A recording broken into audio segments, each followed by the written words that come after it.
I have a neighbor who asked me to help them cut down 2 medium-sized fruit trees in their yard, and before I do that, I want to get this pole saw working again to make it a bit easier to manage. Besides that, I also need to get it done for a coworker of mine. So ironically, when I get this one done, I'll have 2 trees I can test it on. Hopefully this goes off without any problems. In today's video, we look at this pole saw, and the issue is that it starts and runs, but it won't stay running. Now, if you've been watching the past recent videos, when I received this pole saw, the engine was stuck, but I was able to free it and also restored almost all of the engine compression, which got us to this point. I'm going to try and repair this pole saw, but yours might be a little different, so this might not work on yours. If things aren't working out for you, like in the video, please ask about it, and I'll be glad to answer your questions. Now, if you want to see just how tough it was to get this engine started and running and all the running issues it had, there should be a link at the top of the screen, otherwise we're not going to waste any time and start trying to fix it. After seeing how the engine was struggling to start and also stay running, everything points to the carb as the main culprit. I know, quite the surprise, right? Now, in past videos, I would have just tried adjusting the carb's fuel trim screws, but I think it would be a better idea to at least take the carb apart for an inspection, otherwise we could be asking for more issues later on. After getting the carb off the engine, I can see there's still quite a bit of dirt on it that I wasn't able to clean the first time. Now, I'm worried that some of the dirt around the fuel trim screws might get inside the carb, so I'm going to try cleaning this area first, then clean the body of the carb, then we'll take it apart, starting with the pump section. The first thing I want to do is to use my carb adjustment tool and turn the L and H screw clockwise until they stop. This will let me know where they were set at, that way I can take them out and clean the carb and then put them back in the way I found them. So it turns out the L screw, which is for adjusting fuel delivery at low engine speeds, took about 1.5 turns to stop.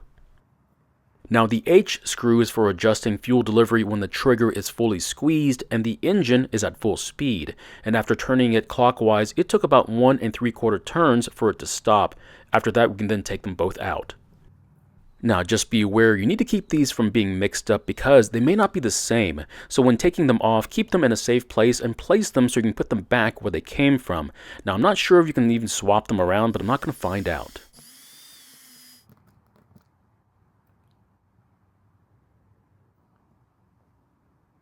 After taking off the pumping section, you can see the pumping diaphragm. Now this type of diaphragm rarely ever has any issues, so we're going to reuse it. Now it is a little dirty, but we'll clean it up here in a bit.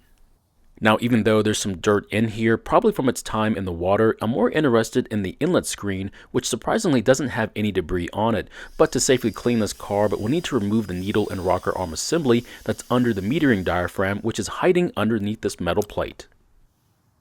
If you didn't know, the job of the metering diaphragm is to control fuel flow through the carb, and it's supposed to be soft and pliable with no wrinkles. However, this one is not in good shape and will need to be replaced. Now, even though this one's not completely petrified, believe it or not, it's supposed to be even more pliable than this one. On top of that, the diaphragm is also crooked, which could affect the way it makes contact with the rocker arm, which isn't ideal. Now, after taking off the old diaphragm, you can see the needle and rocker arm, and surprisingly, it still looks good in there. Now don't throw away that old diaphragm just yet because we need to separate it from the gasket, which we can reuse.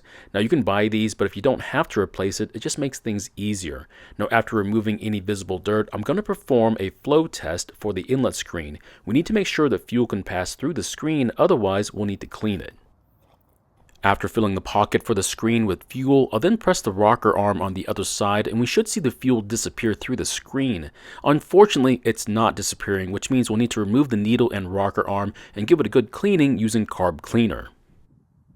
Now, I'm going to let you know that this part is the scariest part of the whole process, and that's because it's so easy to lose one of these tiny pieces, and if you do lose one of them, I would just order a new carb instead of trying to find the part on the ground. I know that sounds bad, but you could end up wasting a lot of time searching for it, only to find it a week later or maybe even never. After giving the whole carb a good spraying, I'm going to fill the pocket for the screen again and then agitate it. Now after a few minutes of this, we should see the cleaner disappear through the screen, and if yours still won't pass through it, keep cleaning it until it does. The cleaner is now slowly passing through the screen, but we needed to get through the screen a bit faster than that, so I'm going to continue cleaning it until it improves. Once it starts to disappear faster through the screen, I'll then test it using fuel, and once we confirm that fuel is easily passing through the screen, we'll start to put the carb back together. After replacing the fuel adjustment screws back into the carb, I'll then follow that up with the needle and rocker arm assembly. Now, if you thought taking them out was difficult, putting them back in is even tougher. The times where I've lost these tiny parts happens most often when putting them back on. So here comes the interesting part. I typically carry with me 4 different styles of metering diaphragms, but I don't carry this one. However, I do have something that's kind of close.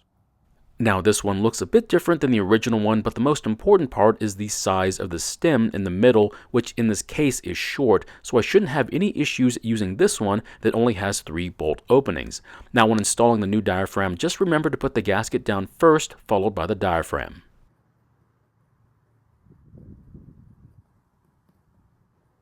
For some reason, I only see dirt in the middle of the pumping diaphragm, so before I reinstall it, I'm just going to wipe it clean. Then I'll finish installing the pumping section. Now while I'm here, I'm also going to replace the purge bulb. If you buy a single bulb, it could cost as much as $5, but if you buy a multi-pack, each one will be much cheaper. Now I don't expect you to buy a pack of 100, but if you do, each one could be as cheap as 20 cents. Now since the old metering diaphragm wasn't all that petrified, and because it's a style that I don't carry, I'm going to put it into a bath of rejuvenation fluid. That way I can try and save it for a different project. The next thing I'm going to do is to quickly replace the fuel lines. Now the fuel line size I'm going to be using is 3/16 of an inch outside diameter, and as long as the original fuel filter looks good, I'll reuse it.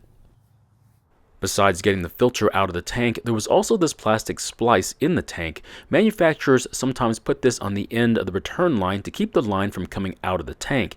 Now if you don't have one of these, it's okay. You just need to make sure there's at least 1 inch of line inside the tank, and that should be enough to keep the line from coming loose. After getting the end of the return line out of the tank, I'll then cut off the angle piece and install the plastic splice. Now once the splice is on, I'll then pull on the return line until the splice is up against the opening in the tank and I can't pull any more of the return line out of the tank. After that, I'll then use the same method for the filter line, except I won't be pulling on the line. Instead, I'm going to leave the line long. That way the filter can reach all the fuel inside the tank. Now, if your fuel filter looks really bad, you can try cleaning it using carb cleaner, but if it looks really bad, I just replace it because they're very affordable. Now before we install the carb, I'm going to turn the L and H screws out according to how many turns it took for them to bottom out. In this case, I'm turning out the L screw 1.5 turns and the H screw 1 3/4 turns. Now these settings are for this particular carb and yours might be different. If you wanted to know what the factory settings are, I don't know them, but if it was me, I'd start with 2 turns out for each screw. Now when connecting fuel lines to the carb, the filter line connects to the port furthest away from the bulb, which of course means the return line connects to the port closer to the bulb. Now before we try and start the engine, we need to check how fuel is flowing through the lines, otherwise the engine might not start.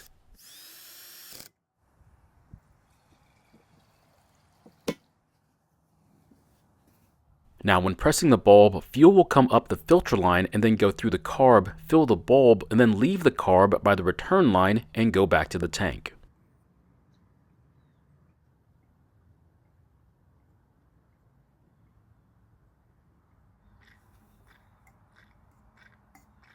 As you can see, fuel is filling the bulb and leaving through the return line and back to the tank, so it's doing exactly what it's supposed to do. Now, if you don't see any fuel coming up the filter line, it could mean there's an issue with the carb. Then it's your choice to either take it back apart and clean and rebuild it again, or just order a cheap aftermarket carb. If it was me, I'd choose to buy a new carb.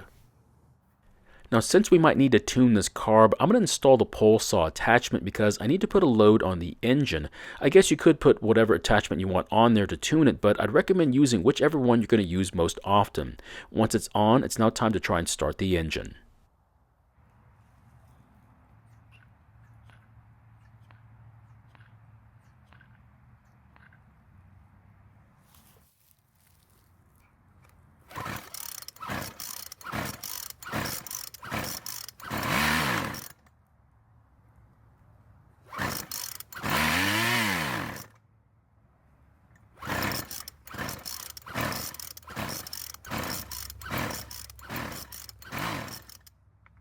So the engine started and ran, but it won't stay running, so I'm going to guess it's not getting enough fuel. So I'm going to turn the L screw counterclockwise and give the engine more fuel, and I'll start with a quarter turn. So how do I know it needs more fuel versus it needing less fuel? And the answer is I don't, but I need to pick a path and then try it out and see what happens. That'll let me know if I need to add or take away fuel.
So basically, while it was running, I'm seeing what the engine does when squeezing the trigger. If it bogs down on trigger squeezes, it needs more fuel, so I'll turn out the L screw a little at a time until it doesn't bog down.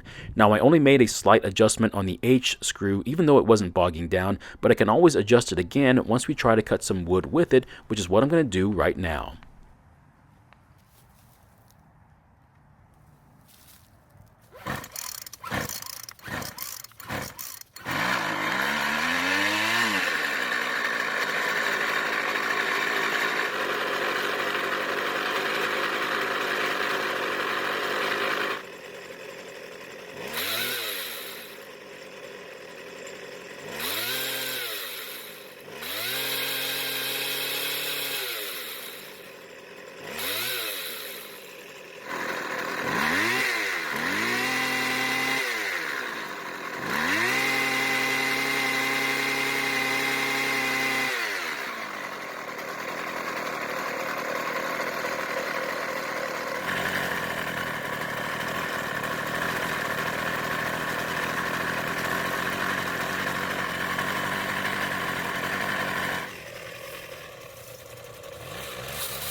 I do apologize for my cut, but you do have to realize I'm about 8 feet away from the log, and it's a bit difficult to cut with the pole saw out in front of you. But the good news is that it seems to be cutting very well, and we also got some decent wood chips out of the cut, which means the chain is still sharp.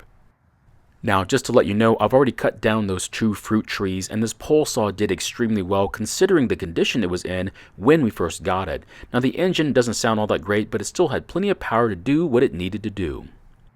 So in the end, we were able to fix this pole saw and get it working again, but at what cost? This video series was admittedly a bit drawn out, but it wasn't because I was trying to. This machine was just in that bad of a condition that required its own series. So how much time did I waste on this budget machine? Now, after adding all the raw footage up, it ended up being about 3 hours, which pretty much means it equates to over 6 hours in real time. So my question is, was it worth the 6 hours to get this pole saw working again, or did I just waste valuable time that I'll never be able to get back again? Thank you for watching. I really do appreciate your time here. Please feel free to ask me any questions about this project or your own projects, and I hope to see you in the next video.